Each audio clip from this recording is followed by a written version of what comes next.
Bismillahirrahmanirrahim. Assalamualaikum warahmatullahi wabarakatuh. Eh, Dalam desain, seperti yang kita tahu, desain tidak hanya mengenal estetika saja, namun harus memperhatikan apa yang ada, apa yang harus kita sampaikan agar pesan dalam desain tersebut tersampaikan kepada pengguna. Maka dari itu, di sini saya akan membahas laws of UX. Apa itu laws of UX? Itu adalah prinsip psikologi untuk desain, yaitu prinsip psikologi dan ilmu perilaku manusia yang bisa dijadikan panduan saat membuat desain agar lebih mudah dipahami, nyaman digunakan, dan sesuai dengan cara otak manusia. Jadi, laws of UX ini adalah ilmu psikologi uh, tentang mempelajari perilaku manusia, dan ini juga bisa diterapkan dalam desain karena pengertian laws of UX, prinsip-prinsip desain yang membantu menciptakan pengalaman pengguna yang lebih baik dan lebih efektif.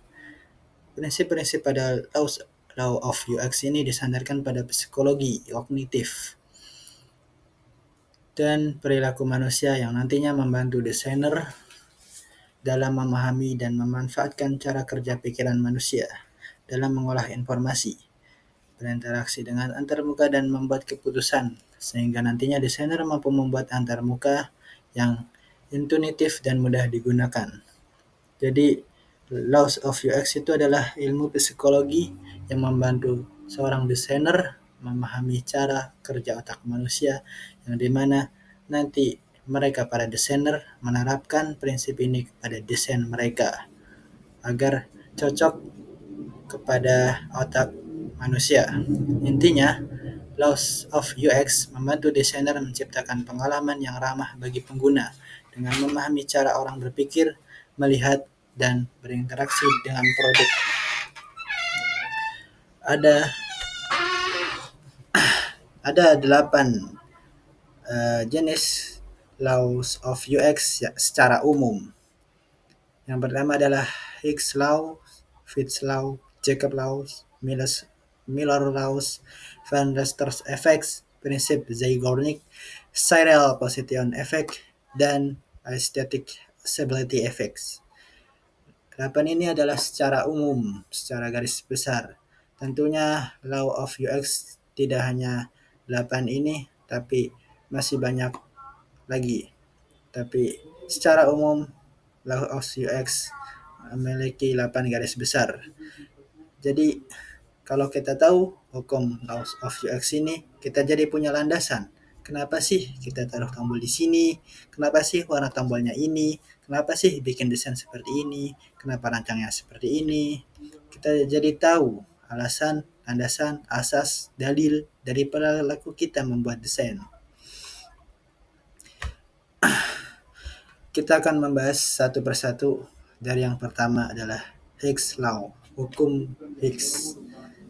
Menyatakan bahwa semakin banyak pilihan yang diberikan kepada user, semakin lama waktu yang dibutuhkan untuk membuat keputusan. Oleh karena itu, batasi jumlah pilihan untuk mengurangi kebingungan dan mempercepat proses pengambilan keputusan. Jadi, saat kita datang ke restoran, di situ terpampang banyak menu, membuat kita bingung. Namun ada tiba-tiba di depan itu ada menu yang dilabeli best seller. Jadi dari sekian banyak pilihan itu, makin lama waktunya nanti kita mikir. Tapi kemudian ada satu yang ditonjolkan, yaitu menu best seller, untuk mengurangi waktu kebingungan. Contohnya seperti ini. Jadi saat kita datang ke restoran, jadi contohnya itu ada di Tokopedia. Teman-teman bisa lihat Tokopedia memiliki fitur filter untuk memudahkan user memfilter produk yang ingin mereka cari. Seperti ada kebutuhan rumah tangga, kita filter semua produk berjenis rumah tangga. Ada juga alat-alat elektronik. Jika kalian memfilter hanya alat-alat elektronik, maka semua produk akan berhubungan dengan alat-alat elektronik. Seperti itu. Itu adalah hukum Hicks Law. Semakin banyak opsi, semakin banyak pilihan, dan semakin banyak opsi, semakin membuat user kebingungan. Jadi, perdikit opsi agar user mudah untuk memilih. Hukum kedua adalah Fitts Law. Hukum Fitts menyatakan waktu yang dibutuhkan untuk mencapai target tergantung jarak ke target dan ukuran target. Dengan kata lain, target yang lebih besar dan lebih mudah dijangkau. Prinsip ini seringkali digunakan dalam desain tombol dan elemen interaktif lainnya. Contohnya seperti aplikasi WhatsApp.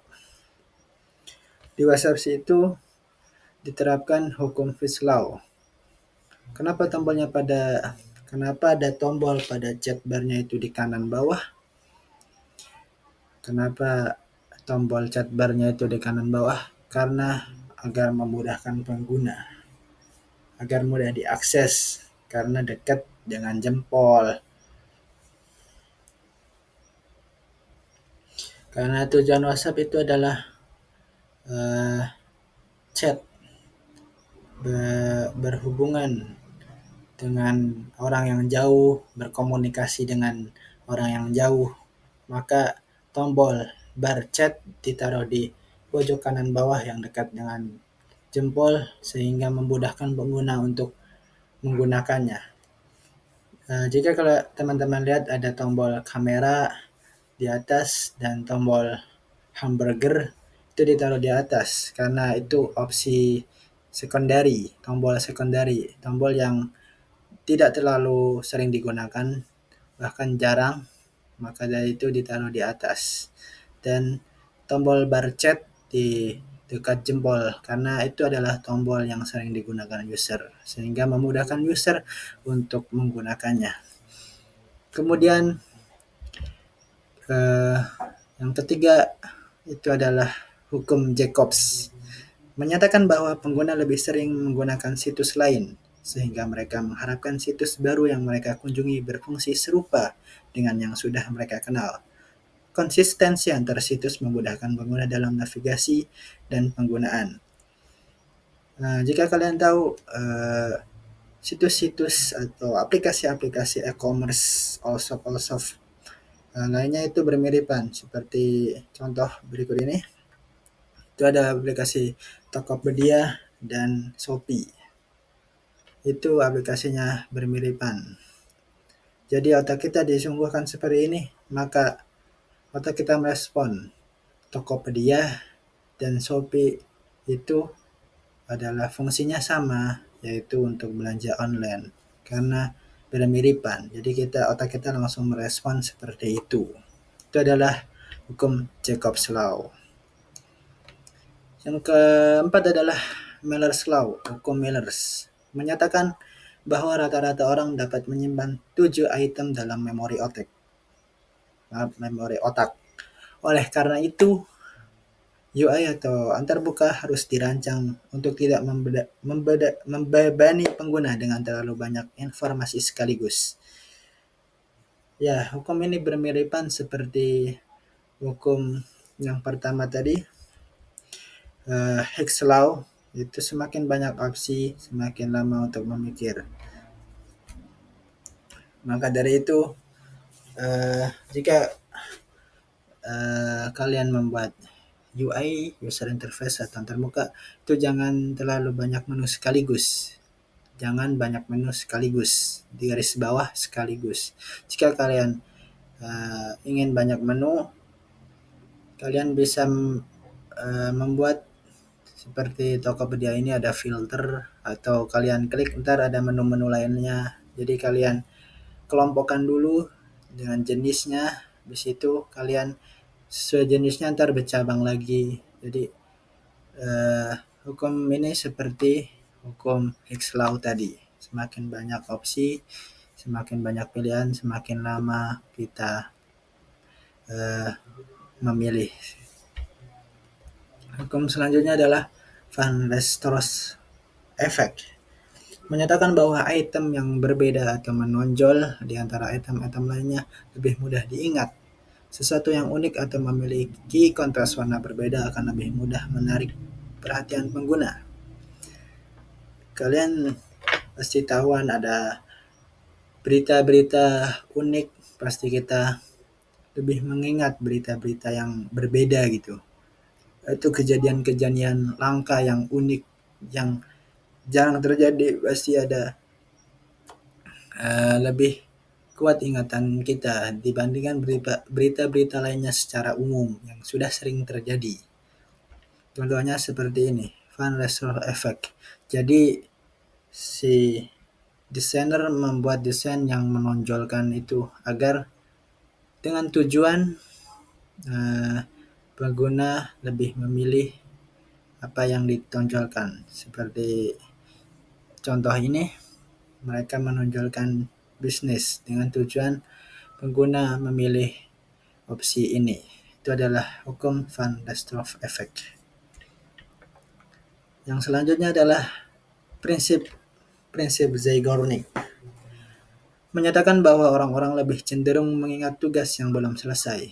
Prinsip ini dapat digunakan untuk menjaga perhatian pengguna dan memberikan informasi sejauh mana pengguna telah menyelesaikan tugasnya. Jadi seperti kita mendesain, kita memberikan bar, progress bar. Jika kalian tahu aplikasi Duolingo, seperti contoh ini, mereka adalah aplikasi belajar bahasa yang menggunakan dengan cara kita diajak bermain game. Di situ ada progress bar atau progress yang kita telah selesaikan dan ada progress yang belum kita selesaikan. Jika seperti ini, maka kita mudah untuk mengingat sejauh mana sih kita telah belajar, sejauh mana sih kita telah menggunakannya. Misalkan Duolingo, sejauh mana sih skill bahasa kita, maka di situ ada di progress bar. Jika ada progress barnya 80%, maka kita akan seperti bersemangat gitu untuk meningkatkan. Jadi ini adalah UI yang menarik dari aplikasi Duolingo. Kemudian selanjutnya adalah Serial Position Effect. Itu adalah menyatakan bahwa orang-orang lebih cenderung lebih mudah mengingat item pertama dan item terakhir dalam sebuah daftar dibandingkan item-item di tengah. Jadi contohnya seperti jika banyak UI yang menggunakan item di awalnya itu adalah home, halaman home, dan yang sebelah kanan, paling kanan itu mereka menggunakan untuk akun atau untuk data pribadi kita, seperti itu. Yang ke-8 adalah Aesthetic Visibility Effect atau hukum estetika. Menyatakan bahwa pengguna lebih cenderung menganggap antarmuka yang lebih estetis sebagai antarmuka yang mudah digunakan. Penampilan yang menarik secara visual dapat meningkatkan persepsi pengguna terhadap kegunaan dan kemanfaatan suatu produk atau layanan. Semakin bagus desain kita, semakin menarik, semakin bagus visual kita, semakin nyaman orang menggunakannya. Jika kalian lihat desain sebelah kiri dan kanan, sebelah kiri itu berantakan, layout di mana-mana, tulisan tidak konsisten, sedangkan UI sebelah kanan itu rapi, layout tertata rapi sehingga pengguna merasa nyaman dan juga paham betul apa yang harus pengguna itu lakukan. Dan pengguna itu langsung mengerti tombol mana yang harus ditekan. Seperti itu. Dan itu tadi adalah 8 garis besar hukum Laws of UX Sekali lagi, hukum laws of hukum UX atau laws of UX itu adalah ilmu psikologi yang bisa diterapkan di desain. Ilmu psikologi yang mempelajari cara manusia berkomunikasi dan membantu para desainer menerapkan hukum ini di desain mereka. Karena desain yang baik adalah desain yang berhasil menyampaikan informasi, berhasil menyampaikan apa yang desainer sampaikan. Terima kasih telah menyimak. Saya dan Firdaus Apriano. Semoga kalian tetap semangat. Assalamualaikum warahmatullahi wabarakatuh.